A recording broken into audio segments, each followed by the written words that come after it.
Hello and welcome everyone to PKIdeas January 2015, the first shorts video for the year. Now today what we'll be looking at is an exciting game between Edward Lasker, and this game was played in London in 1912. So the first move, d4. After d4, Thomas plays e6, knight f3, f5. Now, this opening is called the Dutch Defense Staunton Gambit, and it's been played many times and it is an okay opening. However, there are better moves than f5, for example, knight f6. Now, after knight f6, white can play knight c3, d5, and g3. This variation is transposing into the Collie system, and it's very popular nowadays. And there is a lot of positional play which can arise from this, and if you are a very patient chess player, this is the opening for you. So after g3, knight c6, bishop d2, bishop d6. Here, once again, a normal position, playable for both sides. If you study the theory, you will know it. So, back to the normal game. f5, knight c3, knight f6, bishop g5, bishop e7, bishop takes f6, bishop takes f6, and e4. Now here, as I've shown you on the board, I would like to point to something, and that is the f7 square and the absence of the f pawn from the f7 square.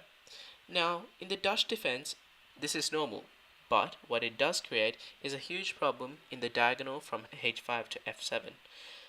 If, for example, white puts his queen over there, there could be huge trouble arising, and black's pawn structure might even have to break, because if black plays g6 to stop a check by the queen, then all the dark squares are vulnerable within black's position. So, what happened in the actual game was f takes e4, but again, what I would like to do is to point you towards d5. Here, like in the Stonewall, as shown in the January 2015 video, these two pawns here are actually doing a great job of attacking the center. And although it looks like this is a Stonewall, it is not. It is a similar structure, but it's not the Stonewall. So, e takes d5, e takes e5, bishop b5 check, c6, bishop d3, castles, castles.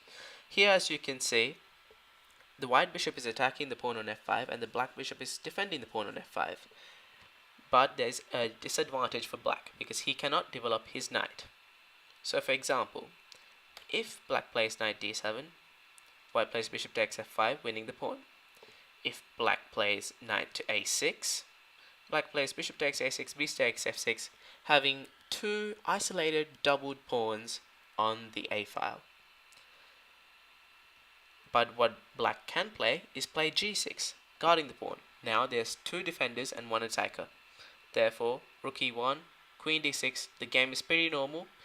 Black has 3 moves to develop, white has 2 moves to develop, and so the game should go on as normal, and which would lead to an exciting game because white is controlling the e-file, and what black has to do is defend his territory within the e-file and try to regain control of it. So now we go back to the position after e4, and then we look at the normal game. F takes e4, knight takes e4, b6, knight e5, castles, bishop d3, bishop b7, queen h5, and queen to e7 was played in the game. But what we look here is something interesting. The move bishop takes e5. What bishop takes e5 does is that it just takes an attacker away by exchanging the bishop to the knight. Here, black is losing the advantage of the two black bishops, but as you can see, his king is under quite some threat of getting checkmated. So, what white plays is he plays knight to d2. Here, the aim of knight to d2 is attacking the f-pawn. Here, let's say black doesn't want to give up the bishop and plays bishop takes d4.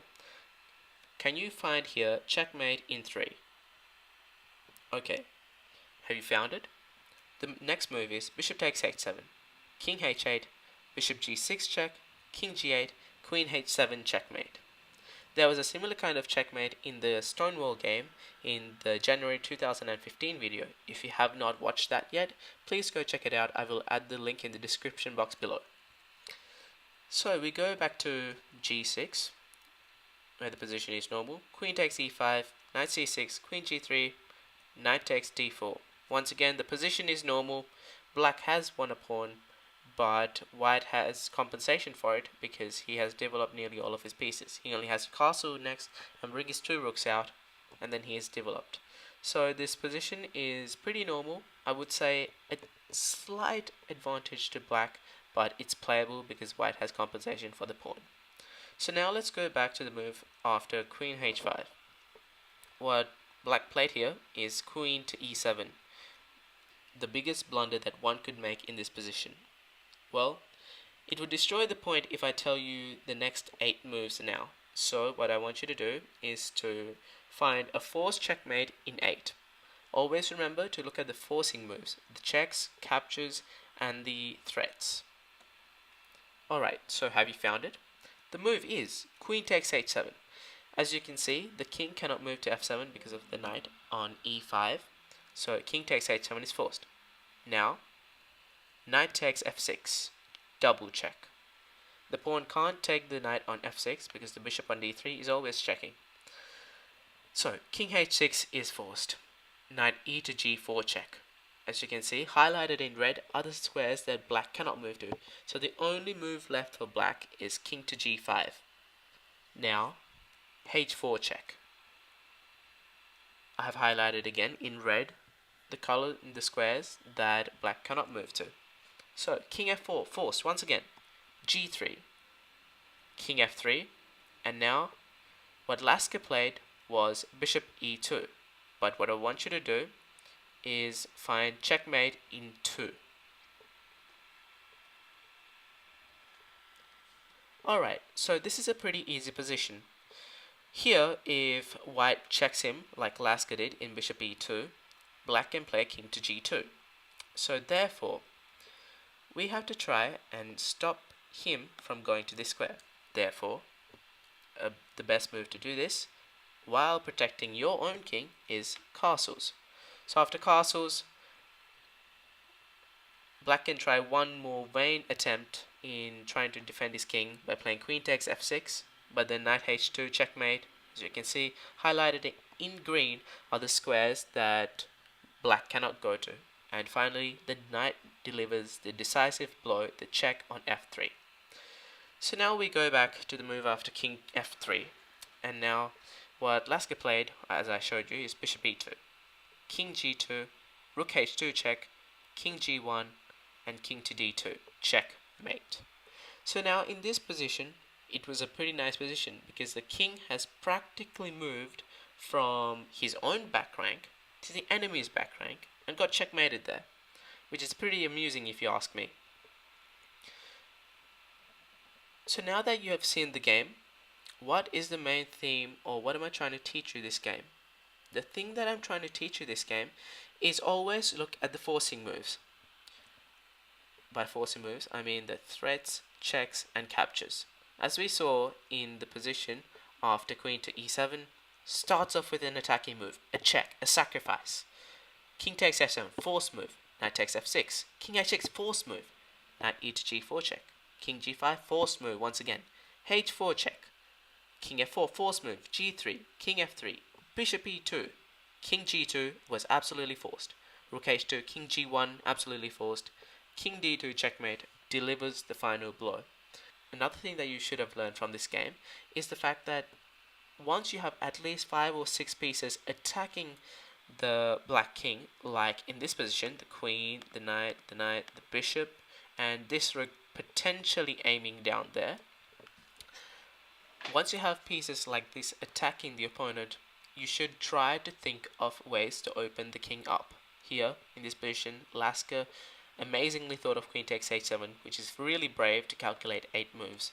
So, queen e7, not such a good move. Sacrifice, a very nice sacrifice. So in your games, do not be afraid to use this, but always make sure you have a backup plan. If you sacrifice a queen, make sure there is some way that you can get the opponent's queen. If you sacrifice a knight, make sure you have enough checks to drag the king out. If you sacrifice your bishop, always make sure that you have the other bishop left so that you don't lose the advantage of the bishops. And so always make sure that you have a backup plan and always have a follow-up. Here in this position, amazingly, Lasker found this 8 move combination which is quite simple for him since he's one of the greatest chess players that ever existed. And so he found this combination, and always make sure to play the correct move at the right time and always have calculated the position so that you don't end up losing yourself. So then again, please do not forget to subscribe to this YouTube channel, PK Chess Ideas chess channel, and do not forget to visit the blog. I have included the link in my YouTube channel homepage, and do not forget to like, subscribe, and comment below as well. So that'll do. I will see you next time.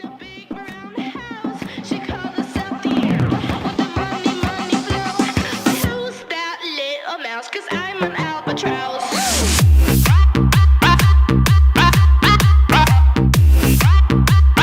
I'm an albatross.